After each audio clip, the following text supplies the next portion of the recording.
Hello everybody, this is Sci-Fi Sunday on this channel, and today we're going to be doing our non-spoiler review of Rebel Moon 2, the Scargiver. So let's jump right into it.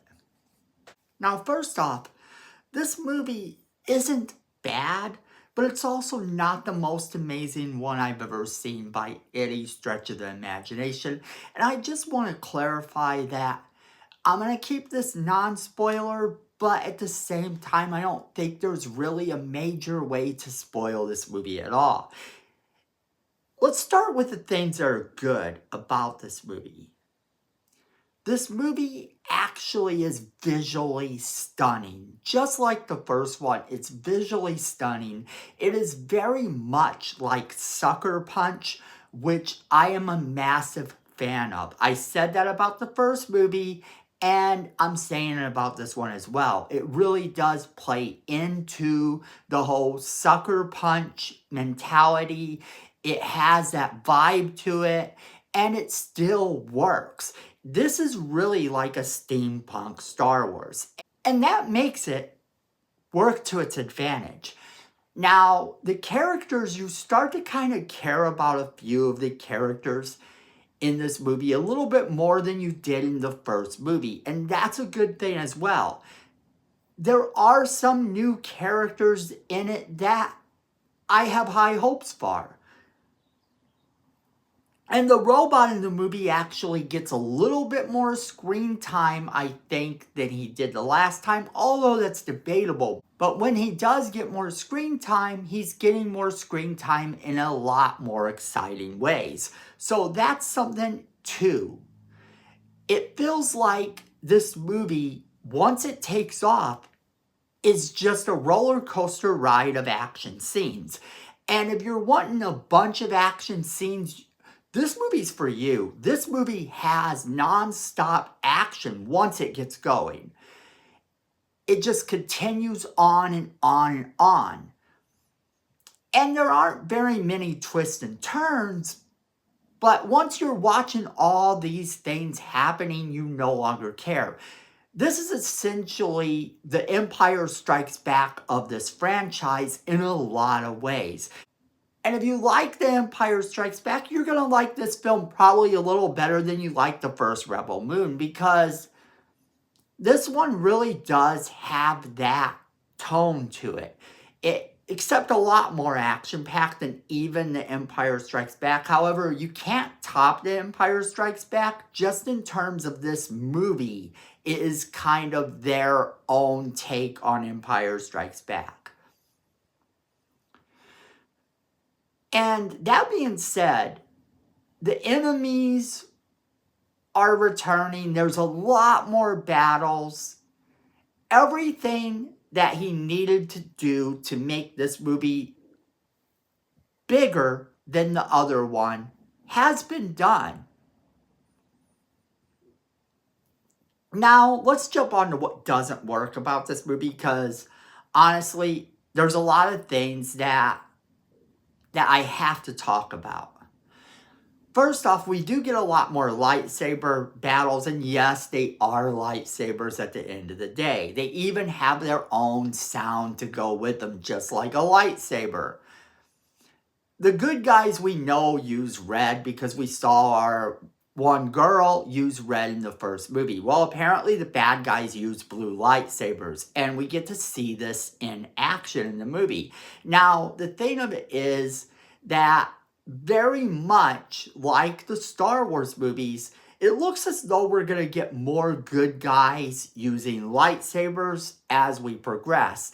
And you can count on a lot more red lightsabers. In fact, our girl from the first movie sort of has an Obi-Wan type of vibe going on with this very young kid we're meeting for the first time. The problem is, like a lot of relationships in this movie, it doesn't feel earned. That's one of my biggest complaints about this movie, is that a lot of the things that they do don't feel earned. They don't feel like they are remotely coming from someplace. These guys come into town after the events of the first movie, and instantaneously, the soldier, that's this legendary soldier, just sort of takes over the town. Just outright takes over. No one questions it or anything. And then you have things like this dialogue. When they're all sitting talking about their stories, they have a dialogue that we get to see a brief little clip of what made them who they are. And I was excited for that. I was so excited for it. And then they don't even give us the final moments of whatever the battle is that we're seeing in their story.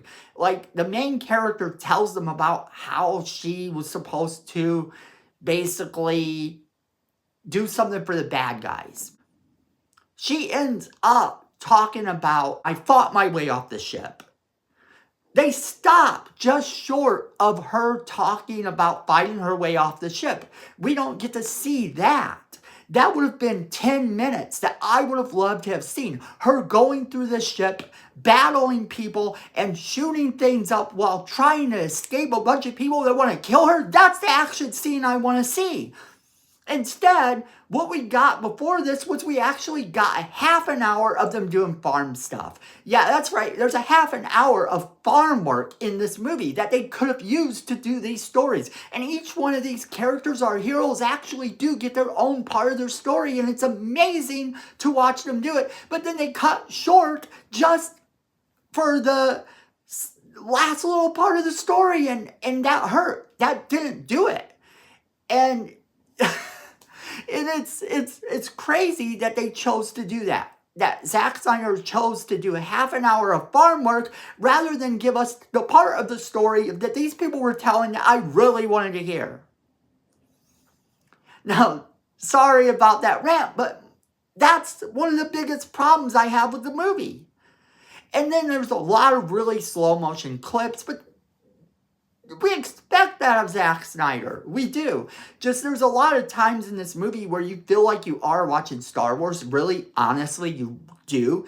And this is like steampunk Star Wars, which I said is a plus, but it's also a minus because it really does make it feel like it is sort of this parody or this mockbuster of Star Wars itself. And that kind of hurts this film in a lot of ways. There are times you're watching this movie and you're like, what? So that's this character. Oh, so that's this character. Oh, I see what's going to happen here. I know what's going to happen here. And you know it because you've seen the movie before. It was called Star Wars. It was called Star Wars A New Hope. It was called Star Wars Empire Strikes Back. And yes, it was called Star Wars Return of the Jedi. So a lot of the problem with this movie is that it does feel like he recycled things from those movies. And there are a few other movies thrown in, a few other things, references, clips that you can kind of take and go, I've seen this before. And while this movie does feel different enough to succeed, that ultimately does hurt this movie. So overall, I don't find the movie to be 100% bad. I'm not disliking the movie. I do want to see where they go next, find out what type of things they want to take these people to do next, because they left us with this sort of way that they can do another film. And the new film that they're setting up seems like it's going to be really exciting. It seems like it could go a lot of fun ways. Ultimately, I know it's still going to be a mockbuster of Star Wars, just like these films are. And I'm okay with that. This is Star Wars that has violence and sex and language. And oh, it still has a lot of language in it. So I do think there's a place for this film, and I enjoyed it for what it was.